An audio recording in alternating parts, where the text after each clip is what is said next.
여러분 안녕하세요. 1월 10일 여의도 펀드매니저 TV 금일 시장 전망 및 투자 전략 시작하도록 하겠습니다. 여러분 잘 주무셨습니까?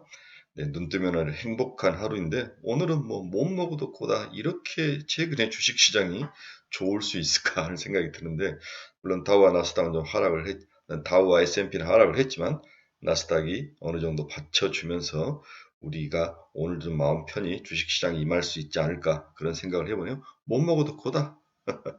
골디락스의 새로운 형태의 뉴 골디락스라고 저는 표현하는데 새로운 형태의 골디락스가 이어지고 있다. 못 먹어도 거다. 이제 그동안 너무 짱 보다가 투자를 못하고 뭐 겁먹었던 사람들이 쫄리는 거죠. 이들이 들어올 때 우리는 던지고 나와야 되는 것 같아요.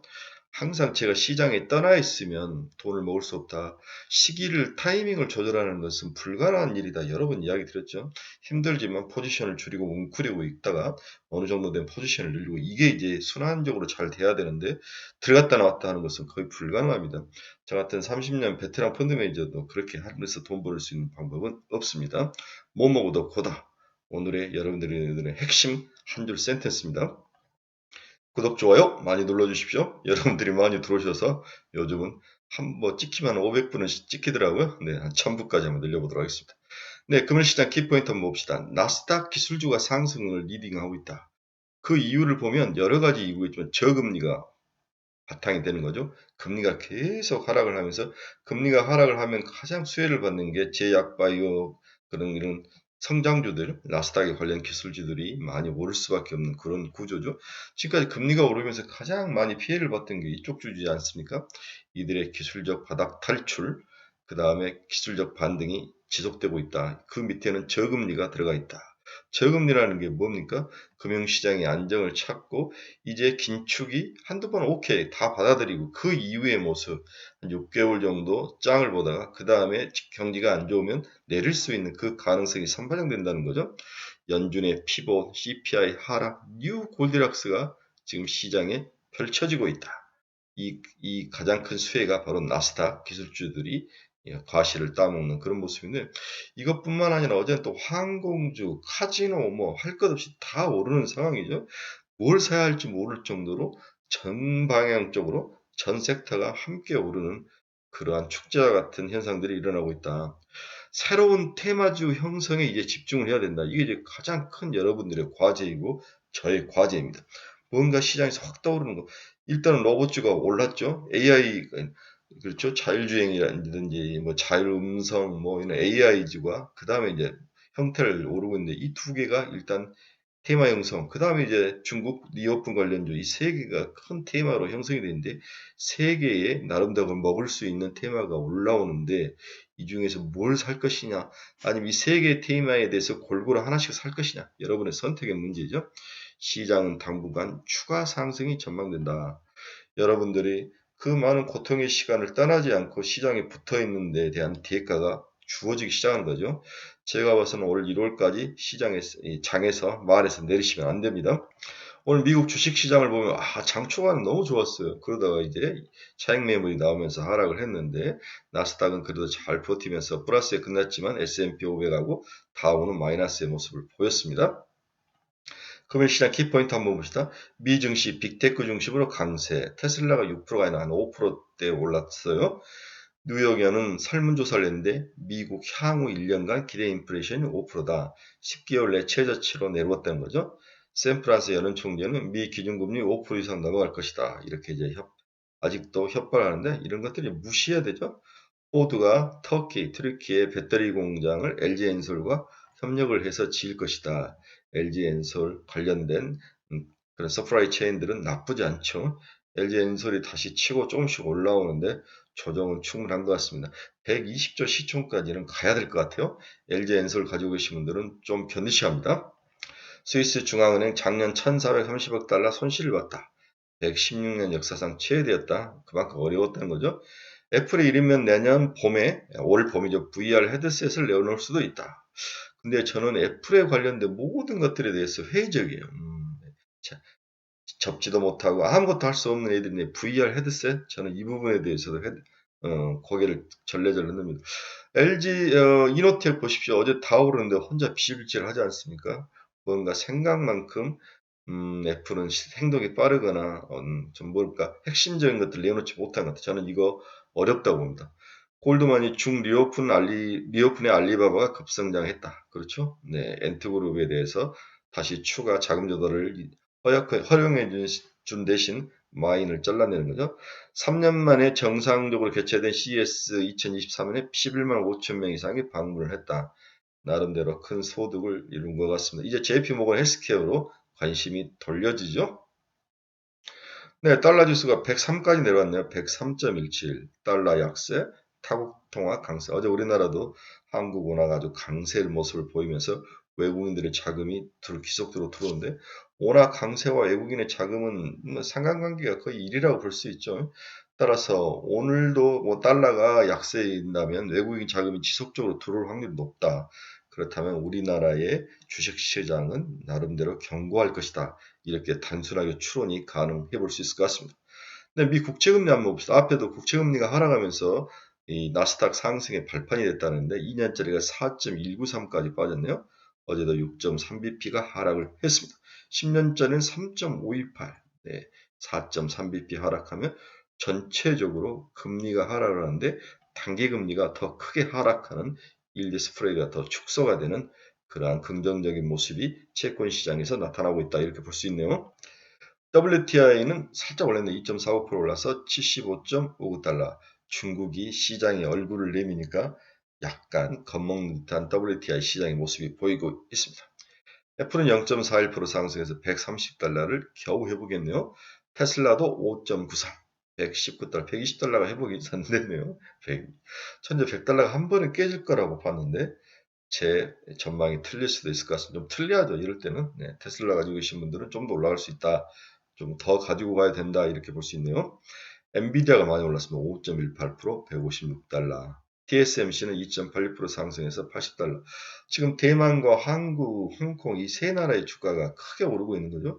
결국 중국 리오픈의 최대 수혜주는 한국과 대만, 홍콩이다. 이렇게 보고 있는 것 같고 여기에 각국 통화들, 방금 말한 국가들의 통화가 강세. 홍콩은 뭐 미국 달러 회귀제가 돼 있으니까 약세일 수 있는데 대만과 한국 달러, 한국 원화가 강세로 이루어지면서 외국인 자금들이 물밀듯이 이루어진다.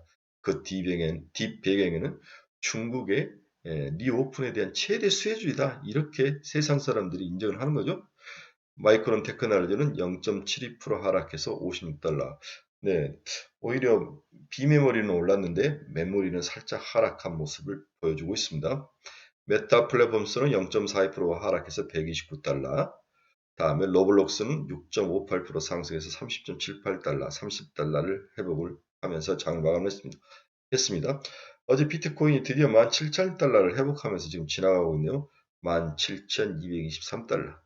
네, 비트코인하고 주식시장이 함께 움직이는 이런 상황에서 장이 좋고 금리가 하락하면서 안정을 찾을 때는 비트코인이 훨씬 더 코인이 많이 움직이죠. 코인 시장에 대해서 다시 뭔가 살짝 기술적 반등 정도는 가능하지 않을까 그런 생각도 들어갑니다. 자, 금일시장 한번 봅시다. 그러면 이번 반등의 천장은 어딜까? 어느 정도까지 우리가 봐야 하는가? 저는 그럴 때마다 볼린저 밴드를 보는데 볼린저 밴드는 2 시그마를 가지고 이렇게 상단과 하단을 봉투 모양으로 만들어서 그 봉투 모양 안에서 움직인다고 보는데 이 상단이 바로 2,500 정도가 나오더라. 그래서 지금 2,350이니까 약 6% 정도 상승의 여력은 충분할 것 같다. 그래서 이번 장의 상단은 2,500 정도까지 보고 2,500 지수 코스피 기준으로 도달하면 그때부터 좀 줄이자. 이게 제가 여러분들에게 드리는 저의 한 줄 코멘트죠. 최근 제가 또 장을 좋게 보는 이유가 주도주가 살짝 나타나기 시작했다는 거죠.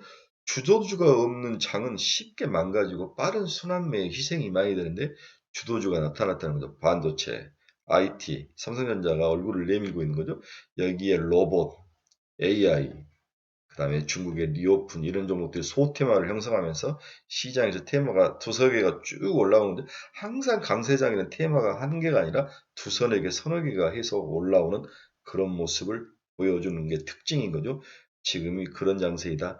하지만 V자 반등은 없는 거죠. 제가 봐서는 항상 박스권 안에서 하단에 있던 한국 주식이 상단을 향해서 올라가고 있는 그 과정이다. 이게 2,500이다라고 이야기를 하는 게 저희 기본적인 시각입니다. 이제 우리의 관심 사항은 어디에 있어야 되는? 첫째는 12일 날 발표된 CPI 수준에 있다. 이렇게 봐야 될 것 같습니다. 일단 6.6 정도를 예상하는데 6.5가 나온다든지 7.1에서 6.6까지 빠지면은 굉장히 많이 빠지는 건데 0.5가 빠지는 건데 더 우리 생각보다 6.5가 나오면 아주 서프라이즈죠. 네, 이러한 것들이 시장의 기대감을 갖게 하는 가장 좋은 모습이다. 이래서 CPI가 한 번 더 시장의 기대치를 반영해서 탁 6.6 정도 쳐준다면 시장은 한 번 더 치고 올라갈 가능성, 이 가능성에 우리가 좀 배팅을 해야 되는 게 아닌가 그렇게 보는 거죠. 미국 CPI가 확실히 이제 꺾이는 모습이 보이죠. 네, 세계 증시도 바닥에서 치고 올라가다가 살짝 조정을 받는데 일단 치고 올라오는 모습이 보입니다. 미시간대 1년 기대 인플레이션 지수도 하락을 하면서 내려오는 모습이 보이죠. 네. 정책금리와 맞닥뜨려 있는 모습을 보이고 있습니다. 인플레이션 지수와 정책금리가 맞닥뜨려졌을 때 누가 먼저 두 사이에 변동이 있어야 되는데 정책금리가 내려올 수밖에 없는 그런 구조다. 그 이야기를 하고 있는 것 같습니다. 12일 날 발표된 CPI가 굉장히 중요하다. 6.6을 찍으면 시장이 크게 감동을 할 것이다. 그보다 더 낮게 찍으면 더 어닝 소크라는 서프라이즈가 나올 확률이 높다. 이 이야기를 하는데 두 번째는 기업 실적 해석이 중요하다. 지금의 같은 수치라도 언제 발표가 되느냐가 매우 중요하죠. 장이 강세일 때 기업 실적이 발표되느냐, 장이 약세일 때 기업 실적이 발표되느냐, 이 시기도 매우 중요한데 지금은 모든 악재가 다 이미 선반영된 시기이며 주식이 막 이런 악재를 다 알고도 반등하는 시기로 수치적 쇼크가 주식시장 자체를 망가뜨리기에는 역부족일 것이다. 한계가 있을 것이다. 따라서 기업 실적에 대한 해석이 좀 달라야 된다. 일단 현실적으로 수치를 분석해 보면 팩트셋 유명한 이제 기업 실적을 분석하는 팩트셋에 의하면 S&P 500 기업들이 2022년 4분기 매출 성장할 것으로 예상되지만 순이익이 4.1% 감소할 거라고 예상을 이미 다 하고 있습니다. 이 수치가 막상 나오더라도 장이 반등해서 올라올 상태라면 이걸 다 소화시키면서 올라갈 수 있다는 거죠. 높은 인플레이션과 통화정책 등에 따른 경기 둔화 영향으로 생각이 되는데 매출과 순이익 성장률 감소는 2024년 2분기까지 지속되지만 2023년 연간 매출액과 순이익은 3.2%, 4.4% 전체적으로 성장할 수 있다는 컨센서스도 형성이 되어 있다. 그래서 2분기까지 안 좋을 거라는 그 가정이 이미 주가에 반영이 돼 있고 2분기 후 3분기, 4분기 올 하반기에 있을 좋은 모습이 미리 땡겨서 반영될 그 확률 이렇게 실적에 대한 해석이 나올 확률이 높다. 이것도 주식시장이 당분간 고고할 수밖에 없는 그러한 긍정적인 요인과 팩터다. 이렇게 해석을 하는 게 맞다고 저는 그렇게 보는 거죠. 세 번째는 중국 변수가 긍정적인 방향성을 가지고 움직이고 있다. 이게 힘이 굉장히 강할 수 있다. 중국은 한 번 식으면 굉장히 오랫동안 식고 또 올라오면 굉장히 오랫동안 그 나라의 그 특징, 그 대국다운 그런 모습을 보이는데 홍콩 증시의 봄날은 이어질까? 엔트그룹 지배구조 변경이 불러올 나비 효과에 주목하자. 마인과 엔트그룹의 의결권이 53.5%에서 6.2% 축소가 됐다. 빅테크 리스크 완화 시그널이 나타났다는 거죠. 지난 1월 8일 마인이 보유하고 있던 엔트그룹 의결권이 큰 폭으로 축소되면서 중국 정부의 플랫폼 기업 규제가 빠르게 완화될 것으로 예상이 되고 있다. 플랫폼 기업이 살아난다는 것은 지수가 살아난다는 것이고 중국 주식시장의 테크주가 살아난다는 의미로 이해를 해야 되는 거죠. 중국 정부는 부정한 재정 여력을 민간 기업 주도 투자로 유도하기 위해서 빅테크 기업에 대한 압박을 완화하고 있다고 봐야 할 것 같다. 중국이 이러한 마인의 엔트그룹 같은 것들을 다시 시장에 내보내는 것은 재정 여력이 부족하다는 거죠. 그동안 코로나를 잡기 위해서 너무나 많은 돈을 썼기 때문에 이 재정을 보충할 방법은 결국 민간 기업을 통해서 재정을 확충할 수밖에 없는 그런 구조이다. 결론적으로 이러한 큰 기업들을 빅테크 기업들을 살려줄 수밖에 없는 그런 구조적인 한계에 다다랐다 이렇게 볼 수 있는 거죠. 또한 다행히 중국 반역 당국이 빠르게 제로 코로나를 위드 코로나로 전환하면서 12월 마지막 주부터 대도시 인동인구도 반등하면서 흐름을 보이고 있다. 반등하는 흐름을 보이고 있다. 그래서 향후 중국 정부는 3월 3일에서 4일 양해가 일어나는데 양해가 개최가 되는데 이 양해를 기반으로 해서 민간 투자를 유도하고 준 재정에 해당하는 SLF 인민은행이 상업은행의 1년 만기 인프라 투자 용도로 지정해주고 유동성 공급 도구로 사용하는 SLF 공급을 확대하고 돈을 풀어주고 지방정부 특수채 발행을 허락해주면서 시장에 활력을 주면서 시장을 상승시킬 것이다. 이 가정이 깔려 있는 게 미리 선반영돼서 지금 나타나고 있다. 3월 정도 되면은 중국의 모든 국민들의 한 반은 제가 봐서는 이미 집단 면역 체계를 가지고 있을 것 같아요. 저희 집만 해도 4명 중에 3명이 이제 코로나에 걸릴 정도로 모든 가정이 다 그런 상황인데 우리나라는 이미 집단 면역이 전 들어가 있는 것 같고 중국도 빠르게 집단 면역으로 들어간다면 3월 이후에 코로나에 대한 걱정이 떨궈지고 그 폭발된 수요가 생산, 소비 모든 면에서 올라올 것이다. 그렇다면 작년에는 미국 주도로 모든 것들이 이루어져서 좀 힘이 붙였는데 이제 미국이 좀 힘들었을 때 거대한 중국이 새로운 시장에 펌프질을 해준다면 그렇게 시장이 우리가 생각했던 바로 침체로 가지는 않을 것이다. 이 과정이 지금 주식시장에 지금 1월 들어서 제너럴 이펙트가 나타나는 그런 핵심 요인 중에 하나이다. 이렇게 해석을 하는 게 맞을 것 같다는 생각이 듭니다. 마지막으로 파월의 변신 여부도 중요하다. 그렇죠? 파월이 강성 기조를 발현을 이어갈 것으로 당연히 보죠. 지금 꺾이고 있는 기대 인플레이션과 인플레이션을 확실히 잡기 위해서 뭔가 코멘트를 크게 해줄 그러한 상황은 아닙니다. 하지만 한마디라도 피벗에 관련된 그러한 긍정적 멘트를 해준다면 지난번에 이제 고용지표 발표를 했을 때 임금 상승률이 꺾였다. 사실 중요치 않는 그 팩트 하나에 시장이 크게 반응을 하면서 물줄기를 돌려놨듯이 파웰의 슬쩍 흘리는 그 한마디의 단어가 시장에 폭발을 가져올 수 있는 상승의 큰 트리거가 될 수 있는 요인이 될 수도 있다. 이렇게 저는 개인적으로 보고 있습니다. 마지막으로 오늘 결론 한번 봅시다. 미국이 나스닥을 중심으로 상승하며 마감된 것은 오늘 한국 시장이 나쁘지는 않을 것이다. 요 며칠 상승에 대한 차익 실현 매물이 전망은 되나 충분히 우리 개인 호구 매수자들이 이를 흡수하면서 상승세를 이어갈 것으로 전망은 되고 있다. 문제는 지금의 시장에서 수급의 핵심은 외국인들의 매수 지속 여부에 달려 있다. 외국인들이 지속적으로 한국에 들어온 이유는 제가 3가지라고 이야기를 했죠. 첫째는 중국에 대한 가장 수혜주가 한국 대만이다. 두 번째 원화가 강세이고 세 번째 한국 기업들의 어떤 경쟁력에 대한 그런 믿음. 외국인들 또한 최근 매우 변동성과 변화가 심한 모습을 자주 나타내고 있어 좀 주의할 필요는 있다. 하지만 지금은 일단 못 먹어도 고를 외칠 강심장이 필요한 시기로 보인다. 우리 고도로 지쳤을 때 피박을 쓸 확률은 있지만 그걸 외쳐야 되는 거죠. 네. 반도체, AI, 로봇, 중국 리오픈 그리고 바닥에 있는 2차 전지주들을 중심으로 지속 보유를 추천한다. 지금 이제 매수를 하고자 하는 사람 좀 늦은 감은 있어요. 지금 어느 정도 포트폴리오가 다 갖춰져야 되는데 지금 매수를 하고자 하는 사람은 반도체나 AI나 로봇을 쫓아가기보다는 2차 전지주가 더 좋아 보입니다. 바닥에 있는 2차 전지주를 사는 것이 훨씬 더 좋아 보인다. 대주전자들요, LG엔솔 이런 것들, 에코프로비엠, LNF는 에코프로비엠, LNF가 더 나아 보이는 것 같아요. 이러한 종목들을 중심으로 플러스 10% 정도, 10에서 15% 정도만 노리고 들어가서 포트폴리오를 구축을 해야 된다.